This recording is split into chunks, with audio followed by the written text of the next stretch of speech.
Hey you guys, it's Brandy Chanel and welcome back to my channel. Welcome to your Belle Collective Season 1 Episode 4 review. Okay, so this episode was okay. At the very beginning, it was kind of dry, kind of blah. But it didn't pick up to the last 10 minutes of it it picked up. It picked up. So let's just go ahead and get right on into it. So Tamra meets with Ramona, I guess a friend of hers, just to get some advice on having a baby at a later age and being a single woman raising a baby and deciding to have a baby. I thought it was a good conversation. It didn't really give a whole lot. I got here in my notes, oh my God, Tamra's voice. Like, Tamra, I like her, but her voice is so, it's so high. And then it's so, she has a very bubbly personality. So I guess the voice goes along with it, along with her lipstick choices, but we'll get on to that later. Letitia meets with like contractors and appraisers in the process of building Ferris Street. We found out that it's going to be about $2 million to build, and which makes sense because of course it's going to need some repairs. Not only you have to purchase the building, but you're going to have to put it back together. You're going to have to repair it. You're going to have to, you're going to have to do it up. Okay. So so I expected to cost that much money, but she said she's going to make it happen. She got friends with deep pockets. So it is what it is. I can't wait to see it. Marie and her son going to therapy. I thought it was a good scene. We got a little bit. I'm really interested in Marie's storyline, even though she's not my favorite on the show. I was with her towards the end of the show. I was with her. Okay, but I like her storyline because it's the reason why she acts the way she acts during the brunches and why she has so much animosity towards Latrice, who we really didn't see a whole lot this episode, but we see why she acts the way she acts because she comes from a hard background. Okay, we found out in this therapy session that she had her eldest son at 18 years old, and the reason why she gave him so much and she was there for him so much and why she still continues to be there for him so much is because her mother was not there for her at all. And I'm glad she expressed that. So now we see why she's overcompensated for certain things as it pertains to raising her son. And what he fails to realize is he said something like, I'm going to school, what you mad at, but you going to school, but you going to school, you're not being responsible. That is what she was trying to convey to him. But of course, him growing up and what the therapist said, going through growing pains, he's just thinking, I'm a man, I'm doing the right thing, why you mad? But I'm glad they were able to get past it. Antoinette and Letitia meet up at the Civil Rights Museum. Okay, I got here. Antoinette wigs look better. Her wig look a lot better this episode. That long one she wore with Letitia at the Civil Rights, museum. It look good. She looked good. She looked good. I don't know about this scene, you guys. This scene kind of felt forced. It didn't feel genuine. It just did not feel genuine. Okay, it felt like it was over dramatized for the climate that we're currently in. Okay, we all know last year during 2020, the whole Black Lives Matter movement, Breonna Taylor, George Floyd, Ahmaud Arbery, all that shit went down last year. So I kind of felt like this scene was kind of playing into that and into our feelings about the Black Lives Matter movement. It did feel kind of forced. But I can appreciate what they're trying to do as far as putting that in there. Okay, I can appreciate that. They talk and they're basically talk about the brunch. Okay, so Letitia is inviting Antoinette to the brunch.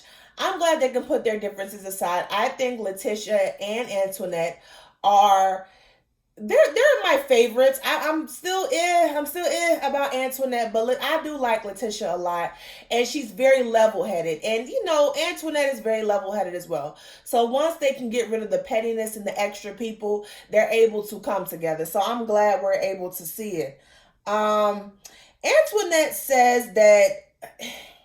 So we all know Antoinette was married to a white man. Okay, we all know that. She says that she did not want to have biracial children growing up in the South because it was an issue. She had doubts about raising biracial children in the South. Antoinette, you married a white man. What did you think the children were going to come out to be? And this is my whole thing. If you are having second thoughts about having children, period, and you are with somebody who wants to have kids, please do not get into them types of situations.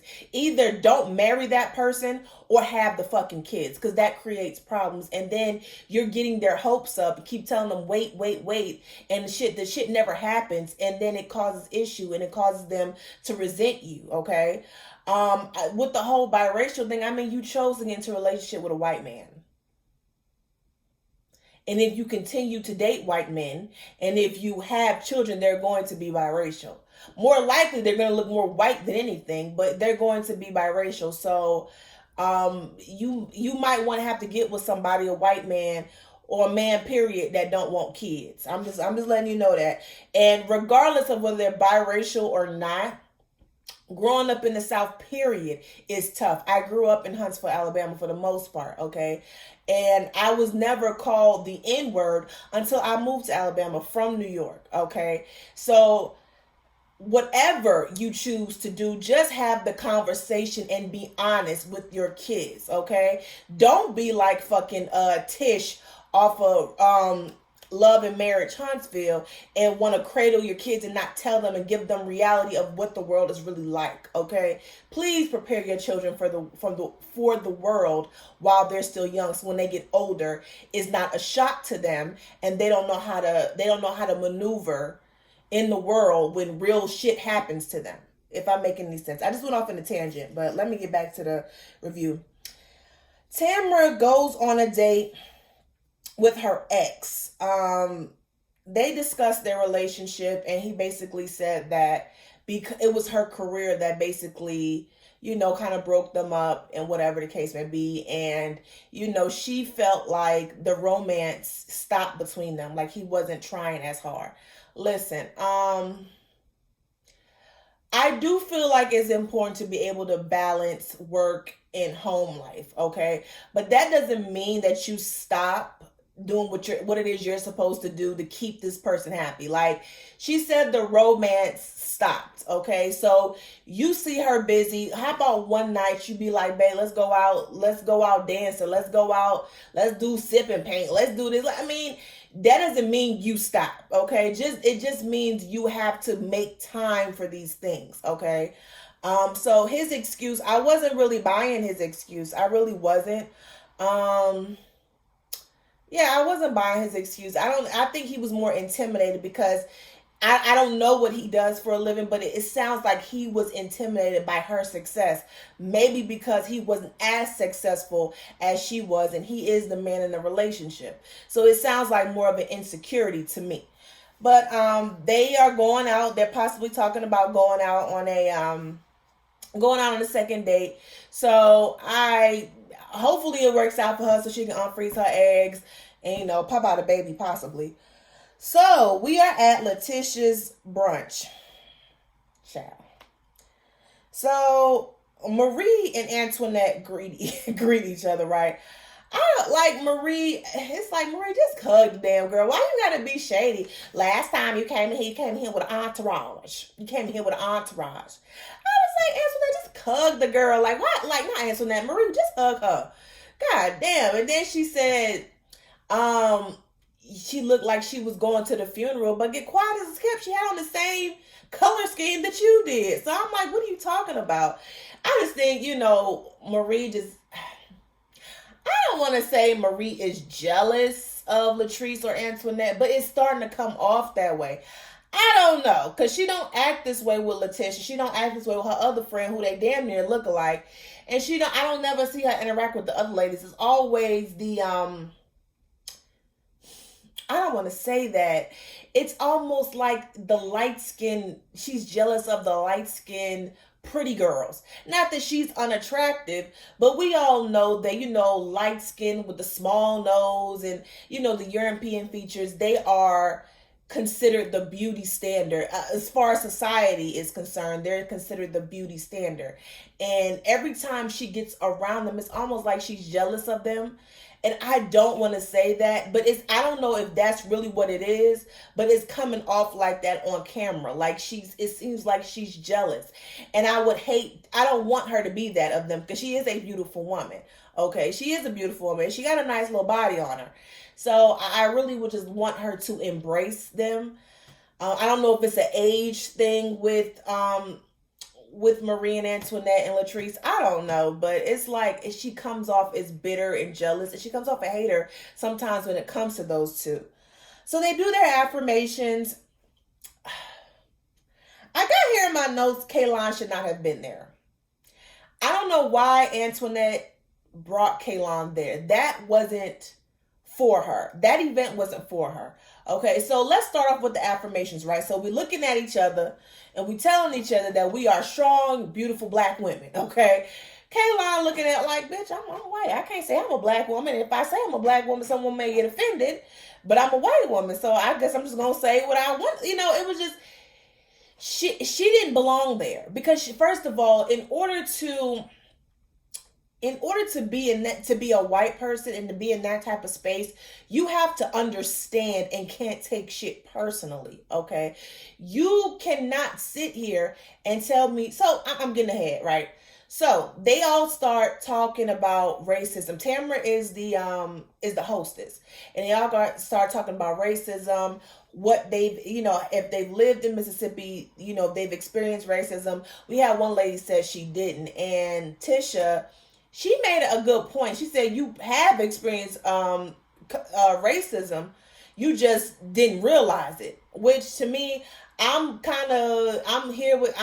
so shaky on that, because at the end of the day, we as black people, we know what racism looks like. We know what it looks like. So for me, I can't give them that. I can't really give them that. And she basically said because they are more fair skinned and they're used to being treated a certain type of way from the black community, that they don't really recognize when they're being mistreated from the white community, because they're so praised in the black community. And they just thought, oh, maybe they're just being rude, but no, it's racism. They get to talking about colorism, and like I said, Letitia, she brings up, the whole colorism thing. And then Antoinette makes this comment, and she's like, I don't understand why, whether we're dark skin or fair skin, because in the field that I'm in a white male dominated field. And when they see me, they see a black woman. Sweetheart, that's racism. That's not colorism. That's racism. If you're the only black face in a sea full of white males, that should tell you something on its own, because you are closer to white than you are. Your skin tone is closer to their skin tone than Letitia's or Marie's. Okay, so do you think if it was between Antoinette and Marie or Antoinette and Letitia, who the hell do you think they're gonna pick? Who do you think they're going to pick? They're going to pick you because you look closer to what they look like. You're fair-skinned. You have European features. So they're going to pick you. Now, you may, once you get in that position, you're still going to experience racism, because at the end of the day, no matter whether she is right, no matter whether she's light-skinned or dark-skinned, she's still a black woman, and they're going to treat her a certain type of way. But at the end of the day, let's be clear, you got that position. And there was probably a darker-skinned black woman who was just as qualified, if not more qualified than you, that didn't get the position because of what she looked like. But because they had to meet a certain quota, they went ahead and picked you. So we can't, I wasn't going to allow Like, that really irked me. Like, let's not act like we don't know the difference between colorism and racism. Let's not act like we don't know. Okay, so then they're having this conversation, and Kayline get her little ass up and go. So now she goes out in the lobby, okay? So now everybody's attention, instead of it being on the brunch and the subject at hand, we now see the only white woman in the room getting up, and she looked sad, she looked crying, and she gets up during the part where we're talking about racism and colorism. So now the attention is on her. So now Antoinette, who brought her there, leaves the brunch, and Letitia leaves brunch. They all out there talking to her, and I'm looking like, why are we coddling her? Why the fuck are we coddling her? You knew what it was when I feel like, and I kind of blame Antoinette for this. Like, you brought your girl, you should have explained to her what this shit was about before you brought her ass up in here. Okay? Saying to her, talking about some white people, we don't do this, we don't talk about black people that way. Girl, you may not, but in historically, white people have always said things and done things to black people that have oppressed us. So I'm not gonna sit up here and coddle you and act like you don't understand what the fuck we mean when we say, we have experienced racism. I don't even know what they said to make her cry. So for them to say they've experienced racism, that you took that personally, they have. And you should know this. You've been in this country for all this time. You should know that. So when everyone getting up and coddling her and speaking her, I was like, girl, I would left her ass in that damn lobby. Because at the end of the day, this is not about you. This is about Letitia and her event, what she's trying to do with Ferrison Street or whatever that street is called. Okay, it's not about you. Okay, and it really pissed me off because we just got finished watching Antoinette and Letitia go to a civil rights museum where they were talking about all we was doing was being black. And we sitting up here calling this white woman who act like she don't know what we mean when we say we've experienced racism. We're not saying we've experienced racism from you, but from your ancestors, we probably have. My great-grandmama probably have. You knew what they was talking about. Why are we coddling you? Girl, fuck out of here. Anyway. Okay. She started crying and all this blase. I don't know who it was. I cannot remember her name for the life of me. But she is super tall, super gorgeous, got a banging body. She gets up. I like the way she explained it to Kayline. Even though I feel like no one should explain shit to Kayline, I like the way she broke it down. No, you may not have been racist to us, but historically, white people have. Okay, you may not be this way, but there are white people, a lot of white people, especially in Jackson, Mississippi, that are like that. So why are you taking it personally? Why? Like, we not talking specifically about you, and she knew that. So they go back into the brunch, and what further irked my nerve was this. Like I said, this is going to be Letitia's event, right? We are now focused on this white woman in her tears, and then and then Antoinette felt like she had to speak for her. No, ma'am. Okay, I wouldn't have even addressed it. I would have been like, Letitia, what you got going on? Because we've already talked about this in the lobby. So why are we now addressing it?